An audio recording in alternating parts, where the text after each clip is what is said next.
राधे राधे।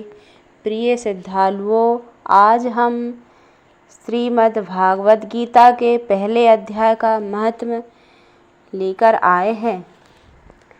श्री पार्वती जी ने कहा, भगवान आप सब तत्वों के ज्ञाता हैं। आपकी कृपा से मुझे श्री विष्णु संबंधी नाना प्रकार के धर्म सुनने को मिले जो समस्त लोगों का उद्धार करने वाले हैं। देवेश, अब मैं गीता का महत्व सुनाना चाहती हूँ, जिनका श्रवण करने से श्री हरि में भक्ति बढ़ती है।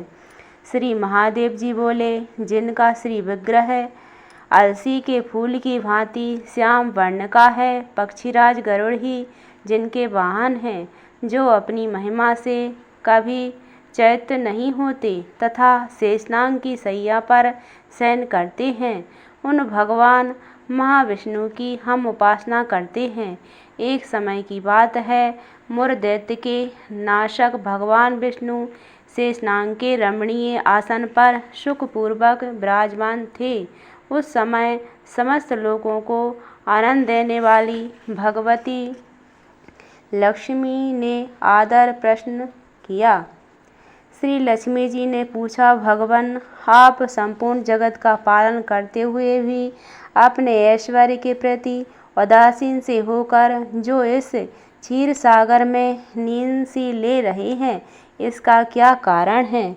श्री भगवान बोले, सुमुखी, मैं नींद नहीं लेता हूँ, अपितु तत्व का अनुसरण करने वाली अंत सृष्टि के द्वारा अपने ही माहेश्वर तेज का साक्षात्कार कर रहा हूँ।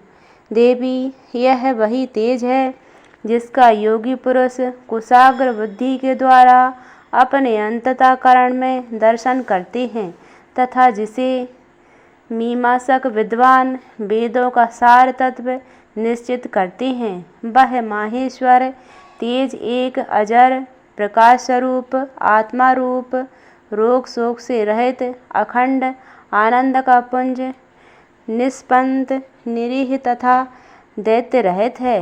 इस जगत का जीवन उसी के अधीन है, मैं उसी का अनुभव करता हूँ। देवेश्वरी, यही कारण है कि मैं तुम्हें नींद सा लेता प्रतीत हो रहा हूँ।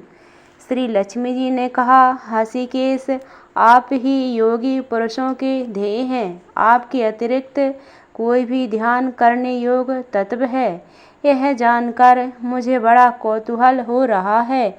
इस चराचर जगत की सृष्टि और संहार करने वाले स्वयं आप ही आप सर्वसमर्थ हैं। इस प्रकार की स्थिति में होकर भी यदि आप उस तत्व से भिन्न हैं तो मुझे उसका बोध कराइए। श्री भगवान बोले, प्रिय, आत्मा का स्वरूप दैत्य और अदैत्य से पृथक भाव और अभाव से मुक्त तथा आदि और अंत से रहित है। शुद्ध ज्ञान के प्रकाश से उपलब्ध होने वाला तथा परमानंद स्वरूप होने के कारण एकमात्र सुंदर है। वही मेरा ईश्वरीय रूप है।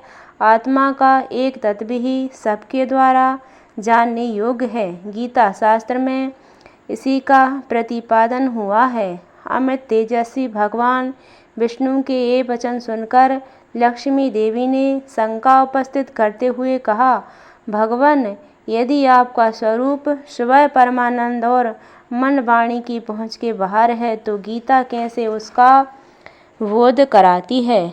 मेरे संदेह का आप निवारण कीजिए। श्री भगवान बोले, सुंदरी, सुनो, मैं गीता में अपनी स्थिति का वर्णन करता हूँ। क्रमशः 5 अध्याय को तुम 5 मुख जानो, 10 अध्यायों को 10 भुजाएं समझो तथा 1 अध्याय को उदर और 2 अध्यायों को दोनों चरण कमल जानो। इस प्रकार यह 18 अध्याय की बाढ़मयी ईश्वरीय मूर्ति ही समझनी चाहिए। यह ज्ञान मात्र से ही महान पातकों का नाश करने वाली है। जो उत्तम बुद्धि वाला पुरुष गीता के 1 या आधे अध्याय अथवा 1 आधे अध्याय चौपाई श्लोक का भी प्रतिदिन अभ्यास करता है, वह सुशर्मा के समान मुक्त हो जाता है। श्री लक्ष्मी जी ने पूछा, देव, सुशर्मा कौन था? किस जाति का था और किस कारण से उसकी मुक्ति हुई? श्री भगवान बोले, प्रिय सुशर्मा, बड़ी खोटी बुद्धि का मनुष्य था। पापियों का तो वह शिरोमणि ही था। उसका जन्म वैदिक ज्ञान से शून्य एवं क्रूरतापूर्ण कर्म करने वाले ब्राह्मणों के कुल में हुआ था। वह न ध्यान करता था, न जप, न होम करता था, न अतिथियों को सत्कार। वह लंपट होने के कारण सदा विषयों के सेवन में ही आसक्त रहता था। हल जोतता और पत्ते बेचकर जीविका चलाता था। उसे मदिरा पीने का व्यसन था तथा वह मांस भी खाया करता था। इस प्रकार उसने अपने जीवन का दीर्घकाल व्यतीत कर दिया। एक दिन मूढ़ बुद्धि सुशर्मा पत्ते लेने के लिए किसी ऋषि की वाटिका में घुस रहा था। इसी बीच में काल रूपधारी काले सांप ने उसे डस लिया।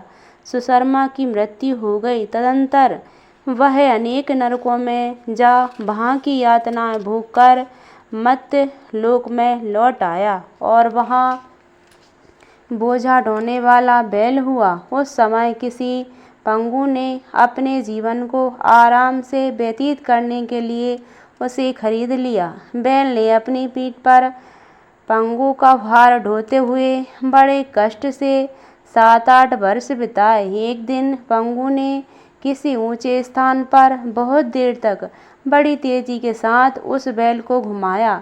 इससे वह थककर बड़े वेग से पृथ्वी पर गिरा और मूर्छित हो गया। उस समय वहाँ कौतूहलवश आकृष्ट हो बहुत से लोग एकत्रित हो गए। उस जनसमुदाय में किसी पुण्यात्मा व्यक्ति ने उस बैल का कल्याण करने के लिए उसे अपना पुण्यदान किया। तत्पश्चात कुछ दूसरे लोगों ने भी अपने अपने पुण्यों को याद करके उन्हें उसके लिए दान किया। उस भीड़ में एक वेश्या भी खड़ी थी। उसने अपने पुण्य का पता नहीं था, तो भी उसने लोगों की देखा देखी उस बैल के लिए कुछ त्याग किया। तदंतर यमराज के दूत उस मरे हुए प्राणी को पहले यमपुरी में ले गए। वहाँ यह विचार कर कि यह वेश्या के दिए हुए पुण्य से पुण्यवान हो गया, उसे छोड़ दिया गया। फिर वह भूलोक में आकर उत्तम कुल और शील वाले ब्राह्मण के घर में उत्पन्न हुआ। उस समय भी उसे अपने पूर्व जन्म की बातों का स्मरण बना रहा। बहुत दिनों के बाद अपने अज्ञान को दूर करने वाले कल्याण तत्व का जिज्ञासु होकर वह उस वेश्या के पास गया और उसके दान की बात बतलाते हुए उसने पूछा, तुमने कौन सा पुण्यदान किया था? वेश्या ने उत्तर दिया, वह पिंजरे में बैठा हुआ तोता प्रतिदिन कुछ पढ़ता है, उससे मेरा अंतःकरण पवित्र हो गया है। उसी का पुण्य मैंने तुम्हारे लिए दान किया था। उसके बाद उन दोनों ने तोते से पूछा। तब उस तोते ने अपने पूर्व जन्म का स्मरण करके प्राचीन इतिहास कहना आरंभ किया। सुख बोला, पूर्व जन्म में विद्वान होकर भी विद्वता के अभिमान से मोहित रहता था। मेरा राग दोष इतना बढ़ गया था कि मैं गुणवान विद्वानों के प्रति भी ईर्ष्या भाव रखने लगा। फिर समयानुसार मेरी मृत्यु हो गई और मैं अनेकों घृषित लोकों में भटकता फिरा। उसके बाद इस लोक में आया। सद्गुरु की अत्यंत निंदा करने के कारण तोते के कुल में मेरा जन्म हुआ। पापी होने के कारण छोटी अवस्था में ही मेरा माता पिता से वियोग हो गया। एक दिन मैं ग्रीष्म ऋतु में तपे हुए मार्ग पर पड़ा था। वहाँ से कुछ श्रेष्ठ मुनि मुझे उठा लाए और महात्माओं के आश्रम के भीतर एक पिंजरे में उन्होंने मुझे डाल दिया।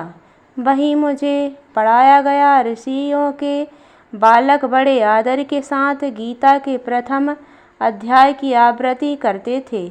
उन्हीं से सुनकर मैं भी बार बार पाठ करने लगा। इसी बीच में एक चोरी करने वाले बहेलिये ने मुझे वहाँ से चुरा लिया। तत्पश्चात इस देवी ने मुझे खरीद लिया। यही मेरा वृतांत है, जिसे मैंने आप लोगों से बता दिया। पूर्ण काल में मैंने इस प्रथम अध्याय का अभ्यास किया था, जिससे मैंने अपने पापों को दूर किया है। फिर उसी से इस वेश्या का भी अंतःकरण शुद्ध हुआ और उसी के पुण्य से ये द्विजश्रेष्ठ सुशर्मा भी पाप मुक्त हुए हैं। इस प्रकार परस्पर वार्तालाप और गीता के प्रथम अध्याय के महात्म्य की प्रशंसा करके वे तीनों निरंतर